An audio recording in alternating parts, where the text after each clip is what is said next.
Now, with this current tension, the diplomatic tensions between India and Canada, what does that mean for all of those students who plan to head to Canada in the upcoming months to study, who've got the university admissions? Do they have reason to be worried right now? Joining me here on 6 p.m. Prime is Karan Gupta, who is an international education counsellor. Karan, pleasure having you here with us on India Today. Can you just explain to us, what should students be wary of or watchful of? Do they have a reason to be concerned right now? Because I know there are many out there who are currently having plans of travelling to Canada, who've got the admission in place and are going to be there in just about a month or two. I'm wondering if all of this will affect their plans.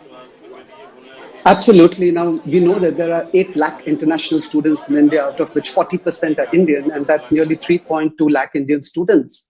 The fees paid by these students are 3 to 5 times higher than what's paid by domestic students. And Indian students alone contribute nearly $4 billion to the Canadian economy. In a way, you can say that the entire private college system in Canada is funded by Indians. And this entire system will collapse if Indian students are prevented from studying in Canada. Now, there are 3 main problems that potential students are going to face. One is visas. Yesterday, our government announced stopping of visas for Canadians. Canada, in a tit-for-tat move, can do pretty much the same. In fact, a Canadian university in Hyderabad yesterday mentioned that students should not even apply for the Jan semester because they're not going to get visas. Only try for August of 24, and that too depends on how the political situation plays out. The application process for student visas was anyway difficult, time-consuming, document-heavy, and it took more than 3 months. Now this process may become even tougher with the Canadian government trying to limit the number of students who want to come to Canada. The second problem that potential students are going to face is admissions. Over the last years, Indian student applications to top universities like McGill, British Columbia, Toronto, etc. skyrocketed, and they became really competitive. Now, with the negative rhetoric and the political issue, the universities are going to be less likely to admit top students. On the other hand, unranked universities offering diploma programs, they would see a fall in the number of Indian students because the Indian government themselves may discourage students from traveling to Canada. And the third and most important is security. Our government issued an advisory warning Indian students of the deteriorating security environment in Canada. And after COVID, parents are anyway concerned about the security of their children. They want destinations where the children can come home more easily. But because the political leadership in Canada is siding with radical elements, parents are already concerned that their children may not be safe in Canada. And such the children a circumstance, Karan, for students who are to travel to Canada right now, what would your advice be to them? Do you think they should stall, they should hold off for some time? I would say wait and watch and see how the situation plays out. See what happened with Russia and Ukraine. Right in the middle of their studies, we had to pull back all our students from Ukraine. They are back in India now. Many of them lost a year. I would tell students, wait for a bit, see how the situation plays out. If you need to defer your admissions to Jan, so be it. Safety comes first. Do you also believe that the government here plays a role in ensuring the protection of these students and ensuring that, they can help them in some way to ensure that, their education isn't hampered? So again, when we got the students back from Ukraine, and again, I'm referring to that because that was the most recent incident that took place. And we actually have precedent that, yes, we got these kids back and the government tried their best to integrate them back into the education system here. I believe that we'll do the same thing if we have to bring back students from Canada.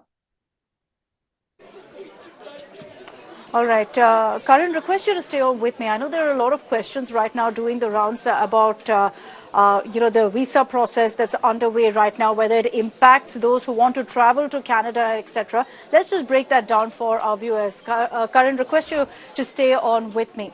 Now, what happens for anyone who has a valid visa? Are you going to face a problem? What happens to your current visa? There is no bar whatsoever on travel. It's important to highlight here that while you have a visa agency which issues visas to Canadians to travel to India, that's in fact been suspended, put on hold.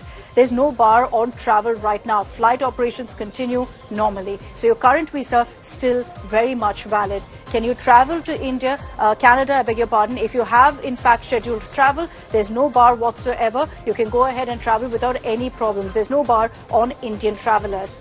if your child, if your loved one is in Canada on an existing visa, again, you'll face no problem whatsoever, because valid Canadian visa holders have no problem. The only issue will be if there is a person applying for a new visa or going through a visa process, because that then will be put on hold.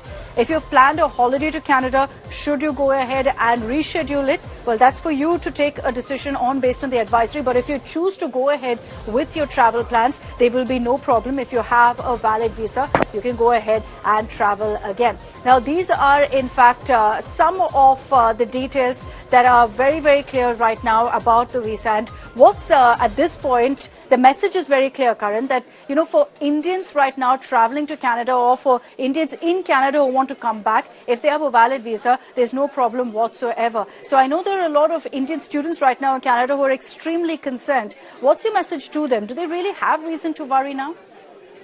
So once again, you're absolutely right. Students who have a visa, who are looking to travel now, they can. Students who are in Canada, they can stay on the visas, they can come back to India. Nothing has changed there. What has changed is the perception. And students in Canada need to be careful. There are protests. The government has issued an advisory. They've advised students to register on the Madad application and the Madad website. And they've told students to get in touch with the Indian embassy and the Indian consulates around Canada. Canada is not as safe as it used to be, and that's what our government is telling us. It's in the best interest of students who are in Canada to be careful, be vigilant. And if the situation deteriorates, they should consider coming back home. All right, Karan, thanks very much for getting us all of those details. You've given us great clarity, and I'm sure for viewers out there who have loved ones in Canada or are scheduling travel for education purposes, they've got a lot more clarity on what needs to be done. So thanks very much for joining us here on India My Today. pleasure.